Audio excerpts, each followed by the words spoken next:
Okay, I just wanted to show you this. I got the lines drawn out at the bottom of the feet, and I got X's marked where the screws are going to be. I'm using 1 3/4 inch screws. As mentioned before, I've got a Craftsman industrial strength drill that I put in a very tight fitting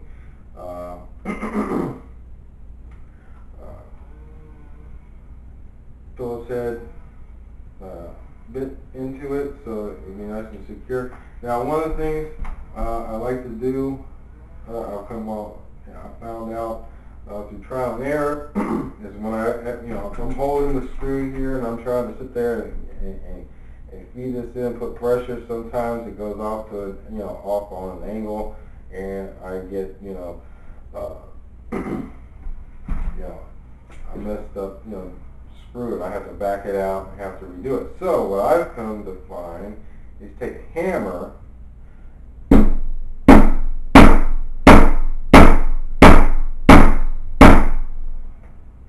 in that screw until it's nice and snug. And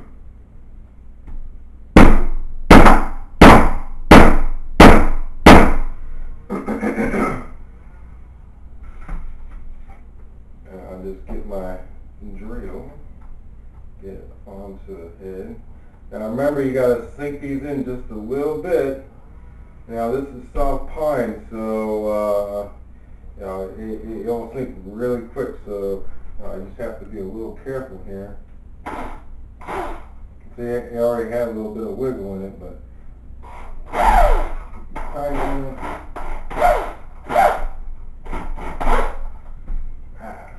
and there we go, countersunk, straight in, bam.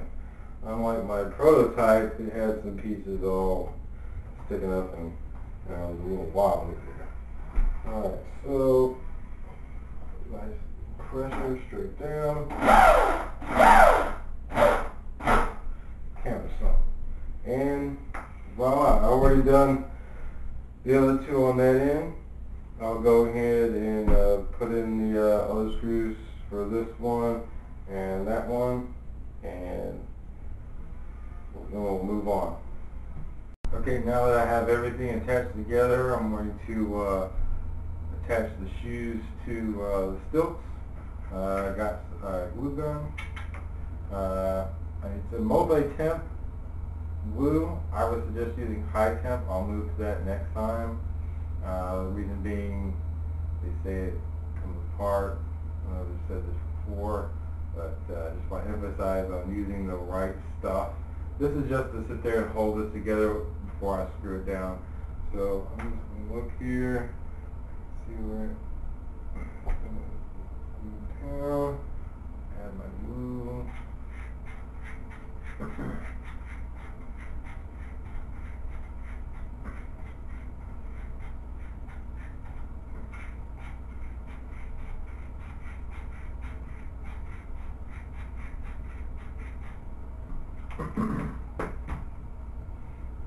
I'm only going to do the front part.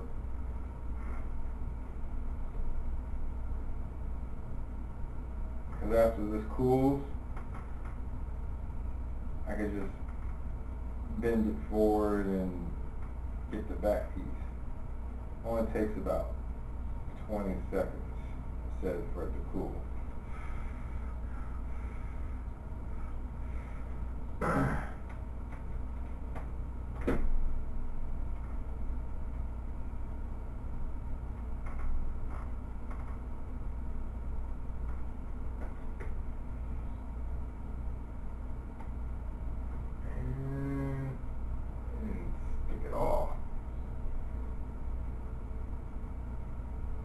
That's disappointing.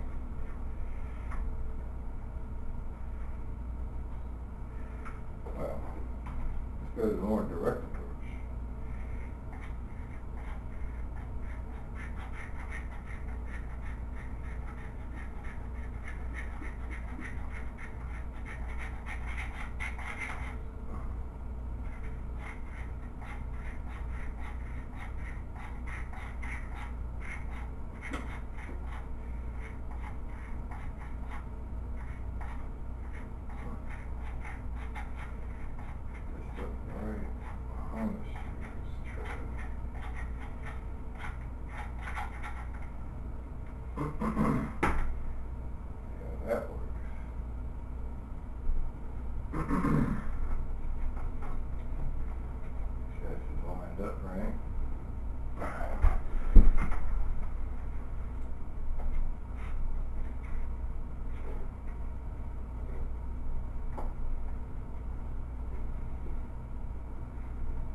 just want enough so it just tacks down, stays in place. So when I screw it down, you know, I'm not having to hold it down and chase it around and all this other stuff.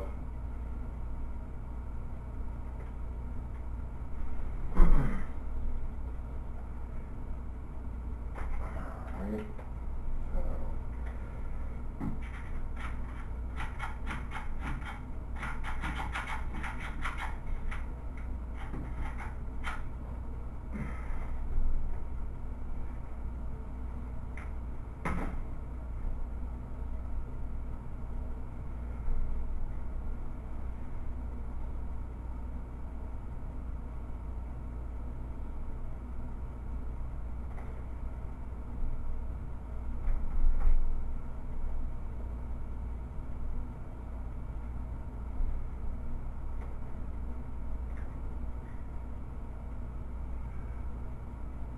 Well, it's on there. It's not really coming off. I just wanted to get tacked down, so I'm not having, like I said, I'm not having to hold it down while I try to sit there. I mean, it's really not necessary. I thought I'd just do a little extra step here and just maybe save myself a little headache down the road, but it's not working out as great as I thought it would. Not with the wood. But that's enough to just get the job done. Alright. So next I'm going to cut a notch, well, an X out here at the toe. Now, one of the things you want to do if you're going to use shoes, remove the foot liner. Yeah, move that little liner in there. Then you can attach your screw with the washer, and then you put your liner back in there, and you don't have that so much of an odd feeling because you got a bolt sticking at the bottom of your foot. Alright, so I'm going to prep for, let this dry, and then I'm going to let this and prep for the bolt, and we'll move on. So I've got my setup here for bolting these down to the ground. So I have, like I was saying, you know, you want a larger washer. In this case, I bought these at Home Depot. Fortunately, they came in bags of 3, so I had to buy 2 because I need 4. But you want to use 1 3/4 inch wood screw.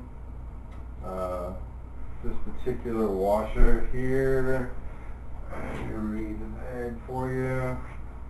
Alright, you know, it's crown bolts, 3/16 washer.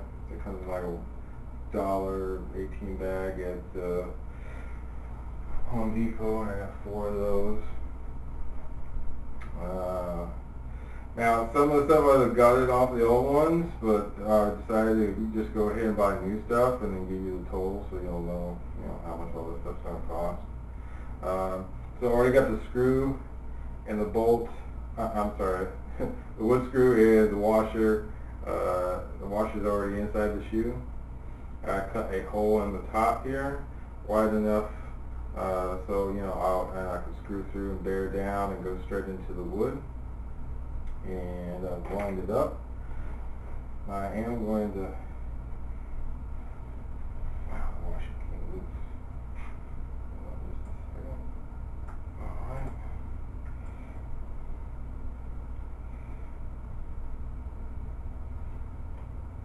Have that lined up.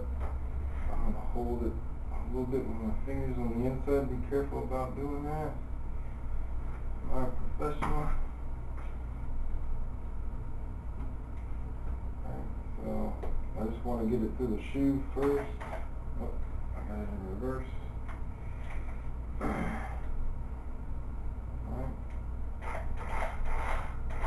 I just want to get it through the shoe.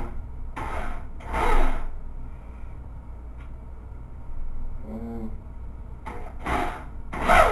alright, right here going through the wood. A little bit more to go.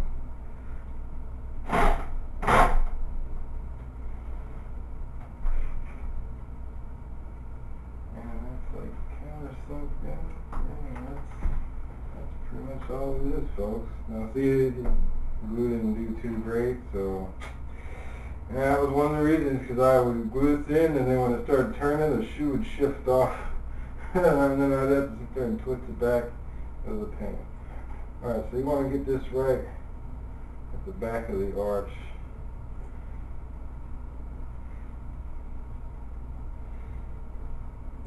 I mean, you could really get it onto the ball of the, you know, the ball of your foot. This is like right, going to be right in here. Like your weight's going to be right on top of the screw, and it's going to be so annoying. Even if you're a thing, you put some more, you know, shoe liner from the dollar store or something in there, but it's just going to make everything a tighter fit. I did buy these shoes a half a size smaller, so I had to have a tighter fit. So I'm going to try to get it off the back of the ball of the foot. And I'm going to do an angle. A little bit of an angle.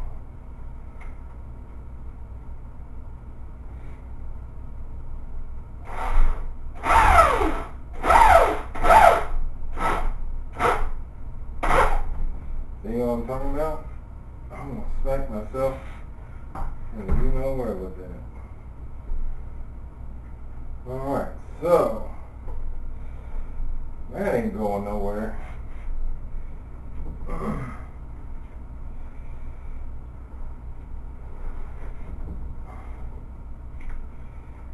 the shoe liner back in there.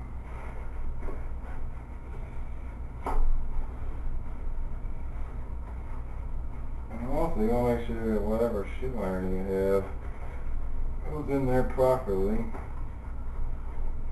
That's most comfortable. So it's not like too much to the side, too much to that side. Because these Eddie Bowers, which I got at the thrift store for like a few bucks, the liners were all shifted over to one side. No wonder they got rid of them. Anyway, so there's that. Now, I got these particular types of slip-ons, so when I have to do with laces, and I can just, you know, slide my feet in, and no problem, half a size smaller, so it's a little tighter on the feet, but I emphasize on the fact that I wanted a pair that had this little tongue, so I could, you know, you take a key ring loop, put it in here, and then put a string and attach it to the top of the brace, and then if you ever put your foot in and this tongue goes down like that, you can pull on the string, pulls it back out. Yeah. Or you can use a really long short horn your great grandfather used to have to try to get that thing out. But you have a string, and then whenever this moves down into the shoe like that, and you can't wiggle it out, you just pull the string and it's going to pull back out. Alright, so that's one that's completely done. Just go ahead and do it for the next. Then after I have the other one put together, we're going to take these and properly align them exactly where they need to go. And that'll be the next bit.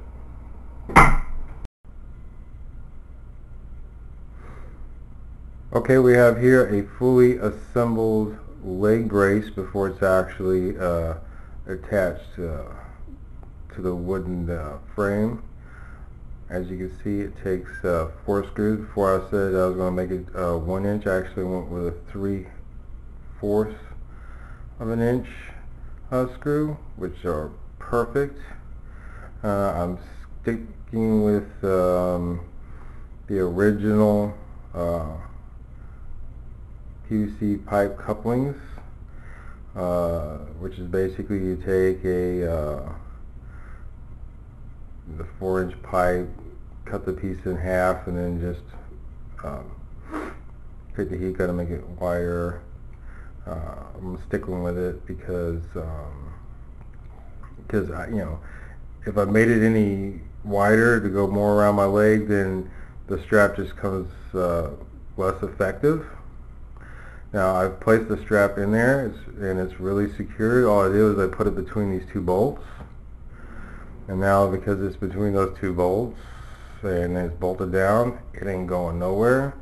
The buckle is right here, and of course that little piece of padding is there, and the webbing is actually 1.5 inch, not 2. So if I've been saying 2 all this time, forgive me. Now, as you can see, I cut that angle of brace right here, and at those 2 notches to meet the size of the PVC pipe coupling. And after I cut the notches, all I did was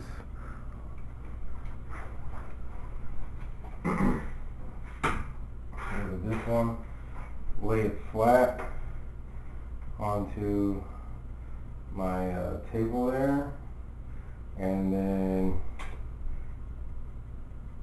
hit it with a hammer until it flattened out. So that's how I got it to be nice and flat. You're going to need a Phillips head screwdriver, and I just used a normal adjustable wrench to sit there for assembly.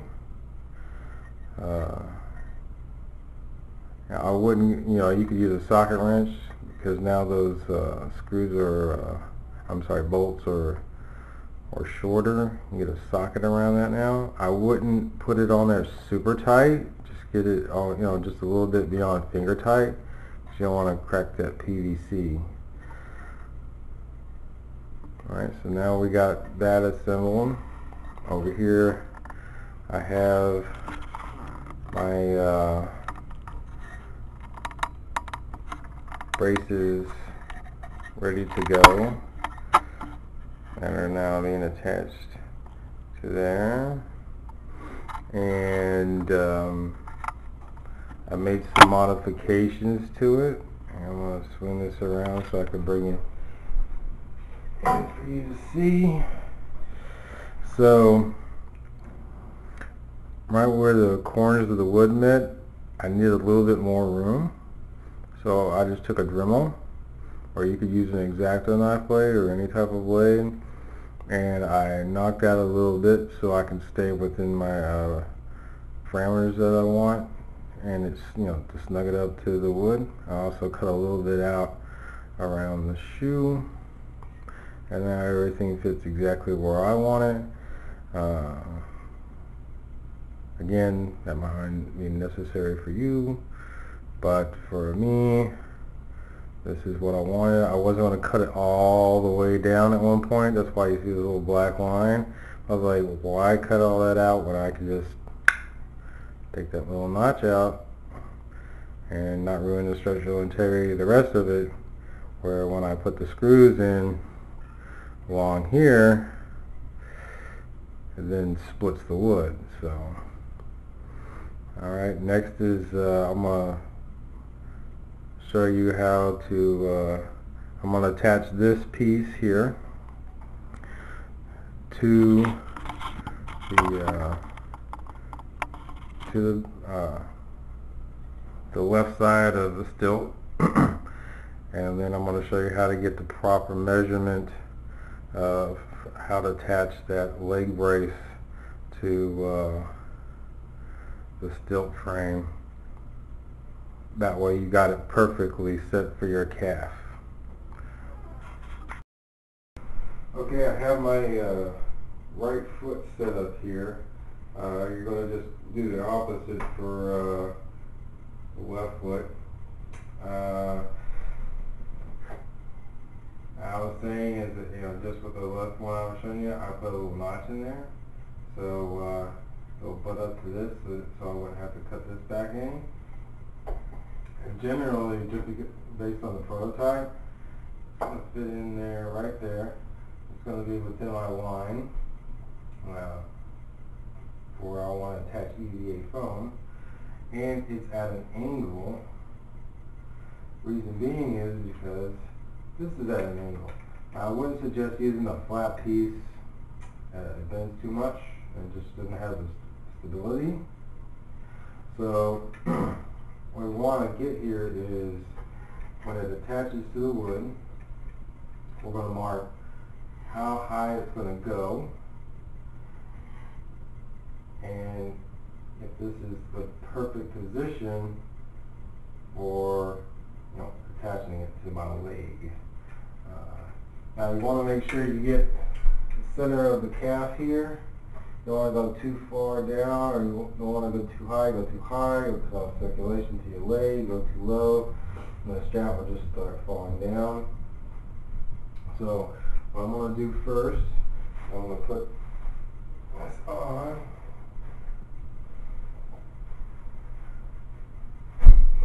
They're nice and snug. I'm going to attach the brace to my leg.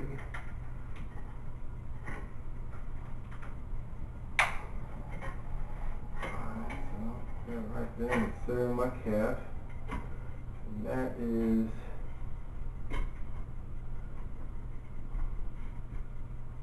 now when it attaches to the wood, it might bend in my direction a little bit like the other one did. I want to keep that angle so this piece is nice and straight. I pretty much have it right there on the mark. So I'm going to take a mechanical pencil. I'm just going to mark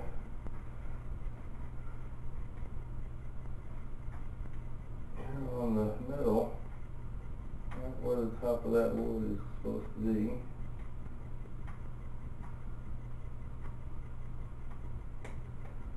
Alright. I'll hold it down.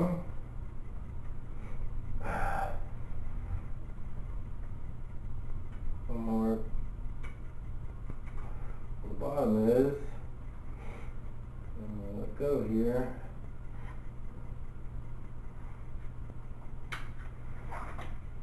Myself out of the brace.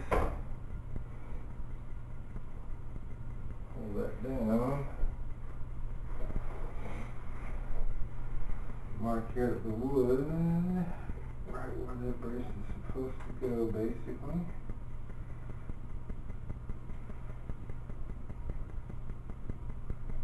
Keep in mind, I want to keep in that line. Now, if I had to, I actually Dremel off a little bit more, because everything doesn't butt up everywhere you want it to. So I'm going to Dremel a little bit more off so it fits snugly to the shoe.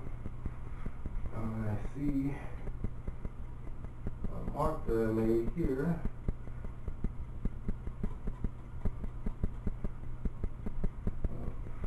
That's supposed to go down.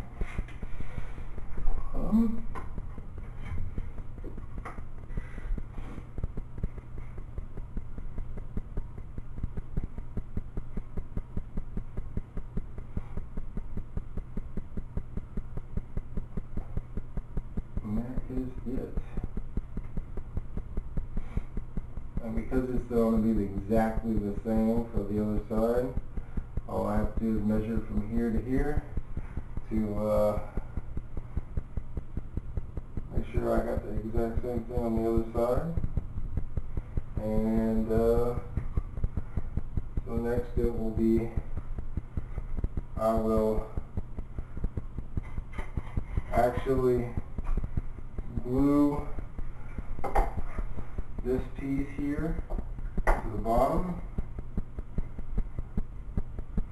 secure it with 1 3/4 inch screws, and after those are both attached, then I'll actually put the framework on here. So that's pretty much it for that. Now when the frame piece goes here, you don't want to put too many screws into this. I put one here at the top, and I want it to be at the top, but I don't want to be too far because it's going to split the wood. And then stagger it downwards with one here, then one will go there, and then one here. So it only takes 4. Don't have to do more than that. Then you just be pressing it up with splitting the wood. So those marked, then everything's attached. Then I'll put my hinges on my toes. We'll skip showing that part. I don't know if you're going to do that, but it's pretty self-explanatory. Then I have a rubber mat I bought from Home Depot. So I'm going to have rubber bottoms to these, and basically just stencil out bottom of the foot, cut it out with X-Acto knife. I'm going to take barge cement. Barge is kind of hard to find. I've actually found a tube of it at Ace Hardware, and basically with a chip brush, I'm going to put the barge here, brush it on, nice and coat, wait 5 minutes so it gets tacky. It's contact cement, so you got to put it on this side and you got to put it on the other side. You got to wait 5 minutes and then press it together. So I'm going to go ahead and finish up the frame, put the hinges and toes on. I'll have the rubber soles cut out and put on there, and I will show you the final product. So next time you see this, it's going to be a complete piece.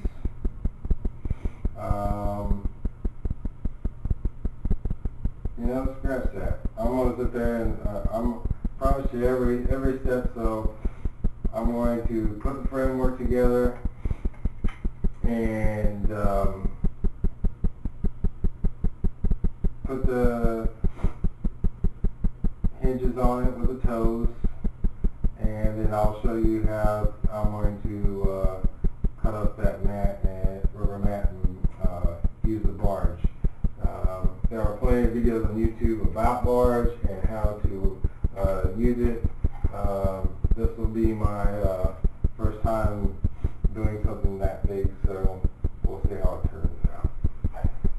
Okay, this is how I got the precise location of the angled 2x4. Let's attach the leg brace. Really simple. I use my angle ruler, which just happens to be the width of the 2x4. Basically eyeball it,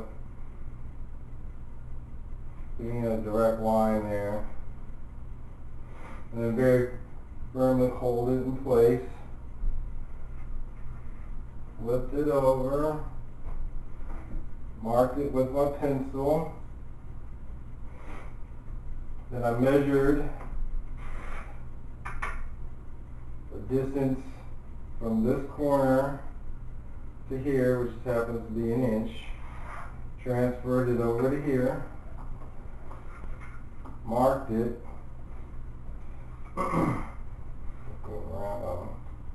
marked it as 1 inch. Now I know that the 2x4 is 3.5 inches long, so 1, 2, 3.5.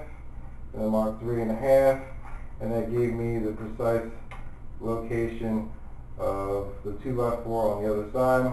I already went ahead and put in the screws. Now I might warn you, this, if you're using the pine board like I am, it's pretty soft, so they sink quick.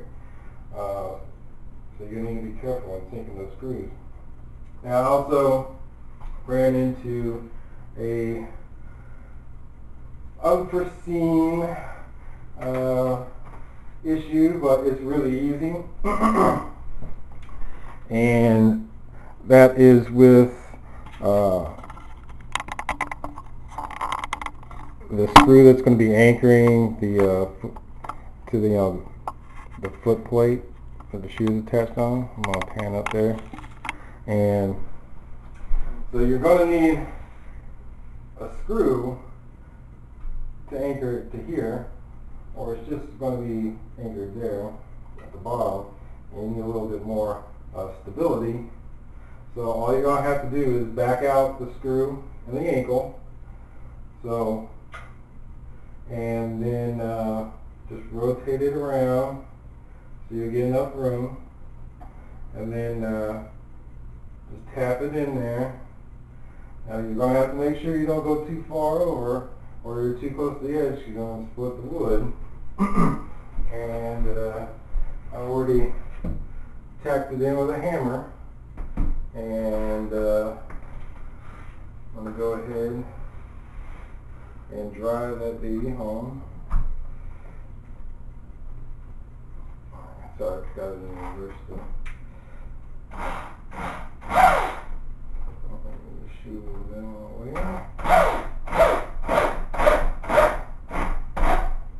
Alright, that's done. Now, I didn't take the screw all the way out.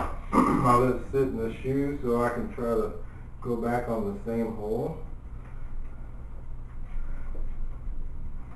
You can kind of feel around for it. I'll put it back in the drive mode, so it should go back in there nice and easy. Alright, that's said and done. Liner's back in.